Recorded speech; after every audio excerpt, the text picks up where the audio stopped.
The roar of jet engines overhead suddenly went silent. Every pilot in the 22nd Fighter Wing stopped mid-conversation, their heads turning skyward as a voice crackled through the tower radio, a call sign that made seasoned aviators' blood run cold with respect. "Tower, this is Valkyrie requesting emergency landing clearance."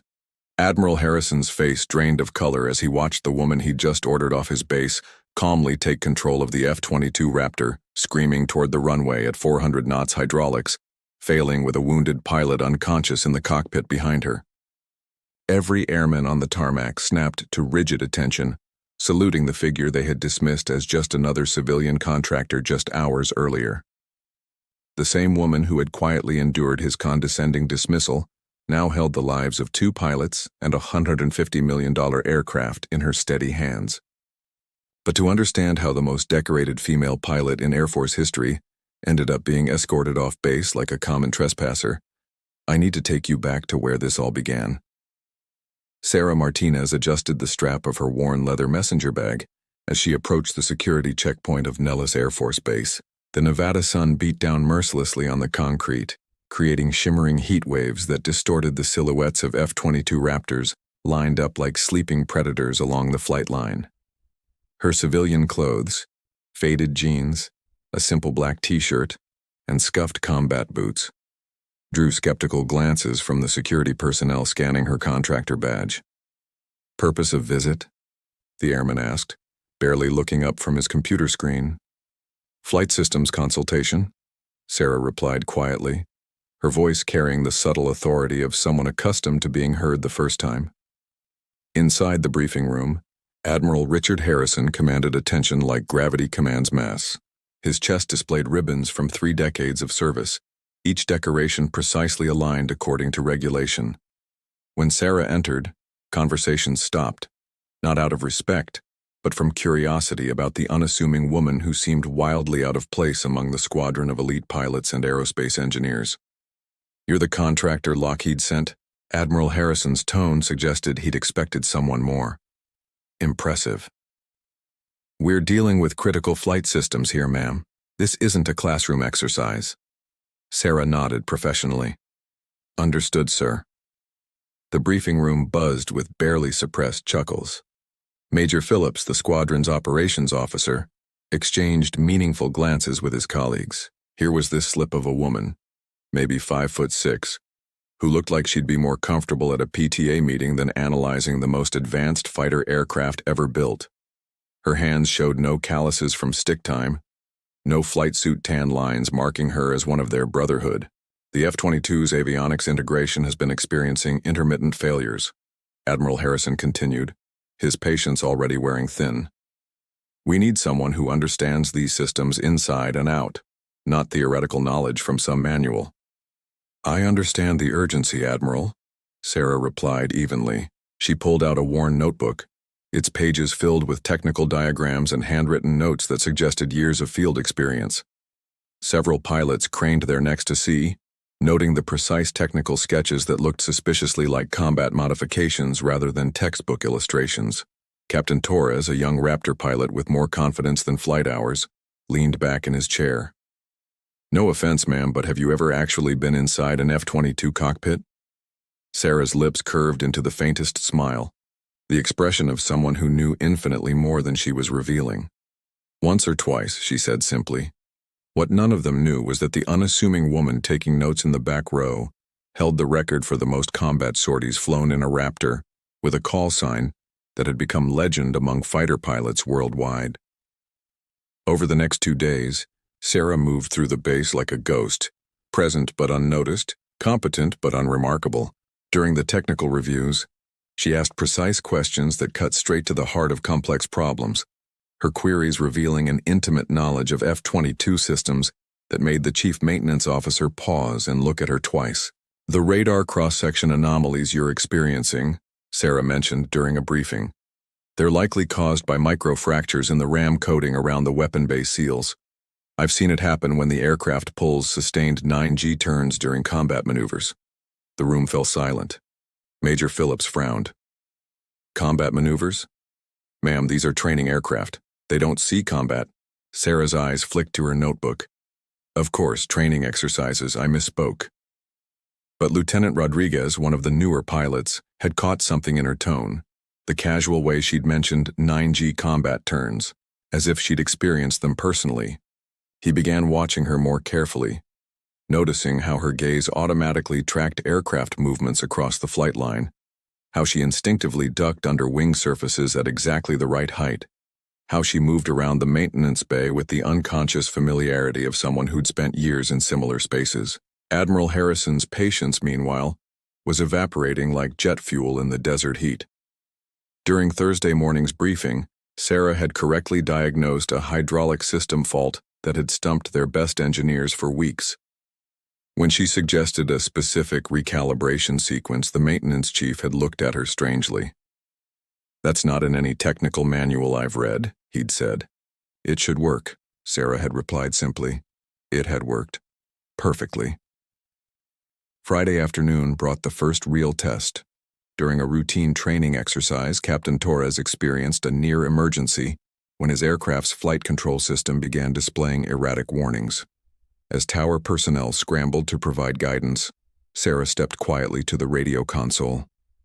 "May I?" she asked the air traffic controller. Before anyone could object, she keyed the microphone. "Viper 2-1, execute a soft reset on your primary flight computer while maintaining level flight. The warnings should clear after 30 seconds. Her voice carried absolute certainty, not the hesitant suggestion of a contractor, but the calm authority of someone who had talked pilots through emergencies before. Captain Torres followed her instructions instinctively, and his warning lights disappeared exactly as she'd predicted. Admiral Harrison grabbed Sarah's arm, his grip firm enough to leave marks. "How did you know that procedure?" "That's classified troubleshooting protocol." Sarah met his gaze steadily. "Lucky guess, sir." "That wasn't luck." His voice dropped to a dangerous whisper. "I want your credentials verified immediately. Something doesn't add up here." The investigation began that evening. Admiral Harrison pulled strings, made calls, demanded answers from Lockheed Martin about their mysterious contractor. But every inquiry hit the same wall. Sarah Martinez's records were sealed, requiring security clearances above even his considerable rank to access. By Saturday morning, his suspicion had transformed into something approaching paranoia. This woman knew too much, moved too confidently through his base, spoke with too much authority about systems she supposedly only knew from manuals. When the background check returned with nothing but classification stamps and redacted documents, Admiral Harrison made his decision. "I want her off my base," he told Major Phillips. "Today. There's something she's not telling us, and I won't have operational security compromised by some contractor with a hidden agenda." What Admiral Harrison didn't know was that at that very moment Sarah was in the pilot briefing room, quietly reviewing weather reports and flight plans with the focused intensity of someone preparing for a mission that existed only in her memory.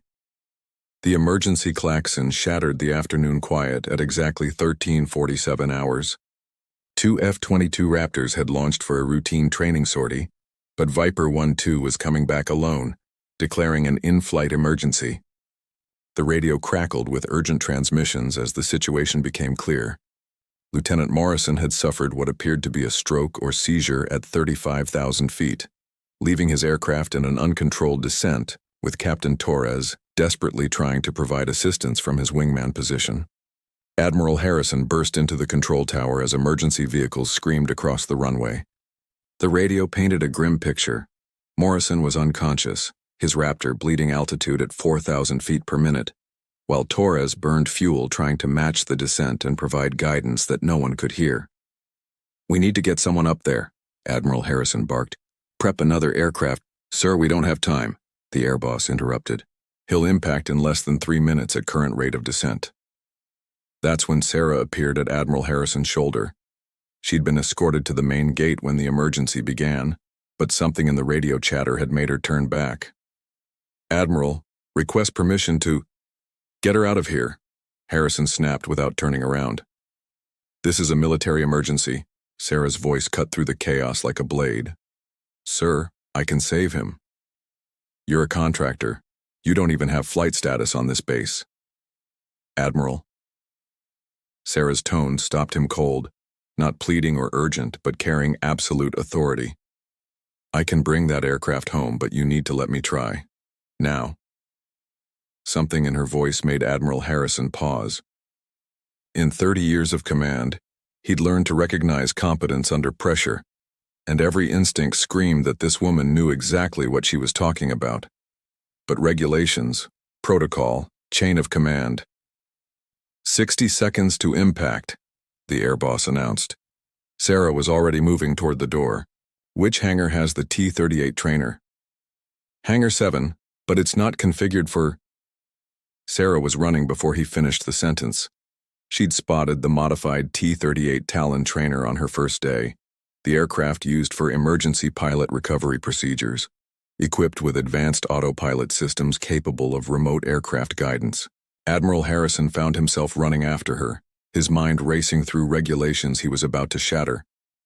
By the time they reached Hangar 7, Sarah was already in the cockpit, her hands moving across instruments with muscle memory that spoke of thousands of hours. She wasn't checking switches, she knew where everything was. The engine spooled up as ground crew scrambled to clear the aircraft for an emergency launch that had never been authorized, would never appear in official records, and was being attempted by a woman whose identity remained a complete mystery. The T-38 climbed like an arrow, Sarah's voice calm and professional as she contacted the dying aircraft. "Viper 1-2, this is Valkyrie. Lieutenant Morrison, can you hear me?" The call sign hit the control tower like a thunderbolt. Every pilot froze. Every controller stopped breathing. Valkyrie, the legendary call sign that belonged to the most decorated female pilot in Air Force history, the woman who had single-handedly rescued 6 downed aircrew in Afghanistan, who held the record for combat sorties in both Iraq and Syria, whose exploits had become legend, whispered in ready rooms across the world. Admiral Harrison's blood turned to ice as he watched the T-38's transponder signal merge with the falling Raptor. Sarah, Valkyrie, was executing a textbook formation recovery, sliding her aircraft beneath Morrison's unconscious Raptor, and using the T-38's autopilot system to remotely activate the larger aircraft as emergency recovery protocols. "Morrison's aircraft is responding to remote guidance," she reported, her voice carrying the calm professionalism that had made her famous among fighter pilots. Beginning controlled descent to emergency landing profile.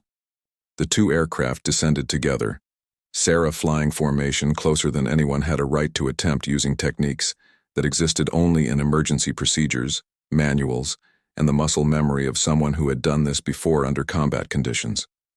At 500 feet, Morrison began to regain consciousness, his confused voice crackling over the radio as Sarah talked him through the final approach sequence.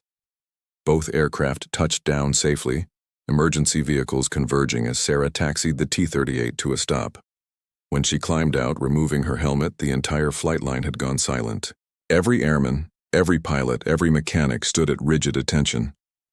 Admiral Harrison approached slowly, his face pale with the realization of what had just occurred. "Colonel Sarah Martinez," he said quietly, reading from the personnel file that had finally been declassified. "Call sign Valkyrie. Distinguished Flying Cross with 3 clusters. Purple Heart. Air Medal with 7 Oak Leaf clusters. 127 combat missions. 18 confirmed saves." Sarah stood quietly, her helmet tucked under her arm, showing no trace of smugness or satisfaction. "Request permission to depart base, sir." "Colonel," Admiral Harrison's voice cracked slightly, "I owe you an apology. We all do." Sarah's smile was gentle, understanding. "No apology necessary, Admiral. You were protecting your base and your people. That's exactly what you should have done." As she walked toward the gate, every pilot on the flight line saluted the woman they had dismissed, the legend they had failed to recognize, the hero, who had saved 2 lives and asked for nothing in return except the chance to serve.